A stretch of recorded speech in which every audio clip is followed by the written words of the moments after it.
Well, time now for Perspectives, and today's guest is a man sometimes referred to as the French Bill Gates, Alexandre Mars. Well, thank you for coming in and speaking to us today. Just a quick intro. We've got a long CV, so I'm just going to cycle through this. He is an entrepreneur, a philanthropist, active in Europe, North America, experienced in industries like internet, social media, mobile marketing, tech-heavy, but with a big heart. In 2014, he launched a nonprofit startup, Epic, with offices in the US, Europe, and Asia, boosting the transparency of charitable donations, their frequency, and hopefully their impact. Thank you for coming in. What an intro. I hope it did you justice. Thanks. The first question, you want to eliminate the risk for donors.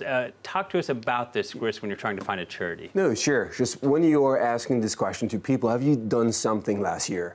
Everyone is saying, yeah, sure, I've done something. So, but do you think you have given enough? Most people say no. I said, why not? And they're answering, the Alexes, the Williams of the world said, I have no trust. I don't know where the money goes. And how can we change this? And that's basically what we're doing at Epic. We're trying to, and we're traveling the world to find those organizations, to really vet them. And then after we say, if you want to do more, those organizations do exist. You can find them.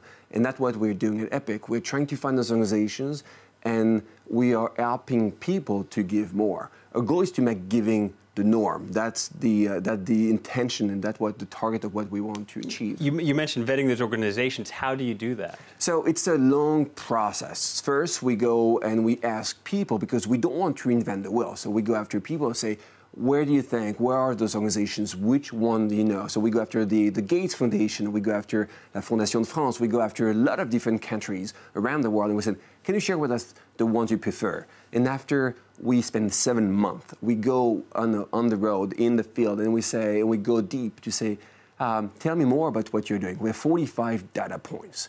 So we are analyzing them like a PE firm will analyze any investments. That's what we do.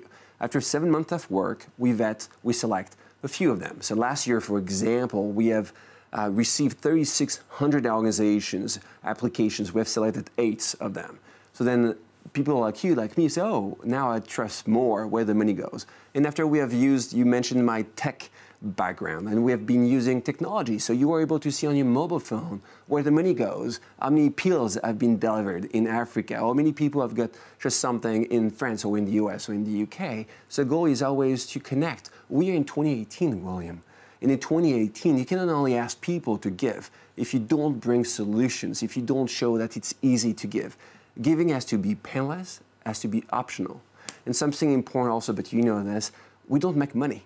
Epic is very specific. We have, in the past, I've made enough money to have a pure model. So it means if tomorrow you said, I want to give to this, this, or this, through Epic, 100% of your giving will go to the organizations. I'm self-funding everything myself. We have 6 offices across the world.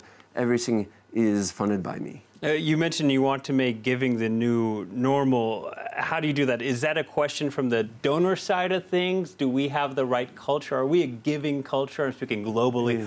Or is it a question with the transparency and the trust, or is it both sides? No, I think it's everything. It's very interesting. But also this new generation. I think this new generation, I'm not sure if you are part of the under 30, William. I'll say just...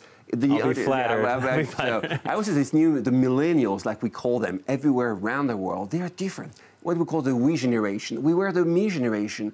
And this generation, they are in that quest. For them, purpose is the new currency. It is no longer the dollar, the euro, it is the purpose. So organizations, corporations, they need to adapt themselves.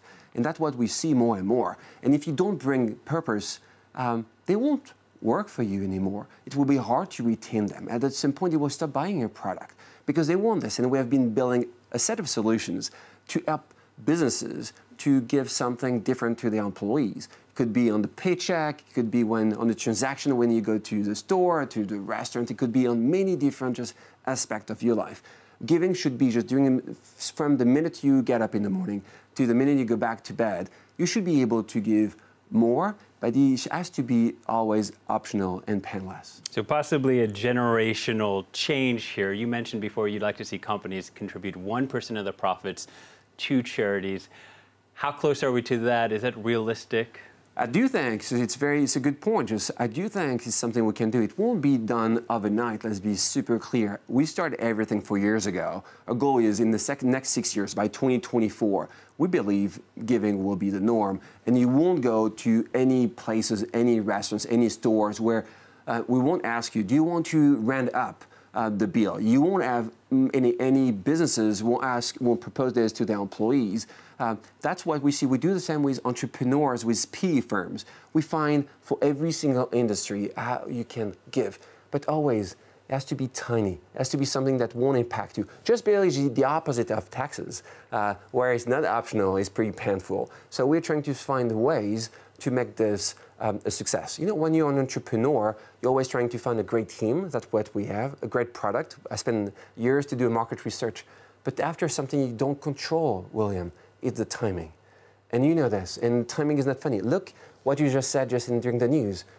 People now see this every day. And it's not just 10,000 miles from where they live, in their city, in their street. So if we don't do something, the future will be pretty dark. So it's not something I'm just inventing. I'm saying solutions do exist. It's easy to implement. And this new generation, they want this. And speaking on that, we've seen wealthy philanthropists, whether in the U.S. with Bill Gates, George Soros in Hungary, people who carry an enormous amount of influence. Sometimes there are cries for these people to go into politics. Would you yourself consider ever throwing your hat into the ring? Oh, no, never. Never, ever. I think we are apolitical, secular. We want to work with everyone because I think helping is above everything. So that's very a mission. We are in a mission, but a different kind of mission. I'm a fighter. If I'm just taking off my shirt, I have scars everywhere. Because I'm that kind of fighter where at some point, and that's where we are now, we have to stop accepting what is not acceptable. And again, it's not by burning flags or throwing stones to hospitals. Is finding ways, outsmarting systems, embedding giving everywhere. I'd like to ask you one more question. You're the chair of the committee for the 2024 Paris Olympics bid. You said you agreed to do that because the bid had placed so much social issues at the heart of the bid, and you wanted to ensure they keep their promise. How are you going to do that? So it's interesting. It's very interesting. Great question. Today, IOC is coming to Paris for 2 days, and that's what it is. So we are working very closely. The organization as a team now will just be putting in place everything has been proposed in the last 2 years. So it was not just something that we said to this IOC to get the Olympic Games. Now we have 6 years to implement and to prove that we can use sports as such an amazing lever for social inclusion, for better gender equality, and many other things. So yes, it's very important to use and to leverage that kind of event to prove that you can only have fun and not thinking of other people who are suffering. Everything could be together, and thanks to this kind of event, we can build this better world. Alexander, thank you for coming in to speak to us today. Thank you, William. Alexander Mars from the Epic Foundation, trying to make giving the new normal.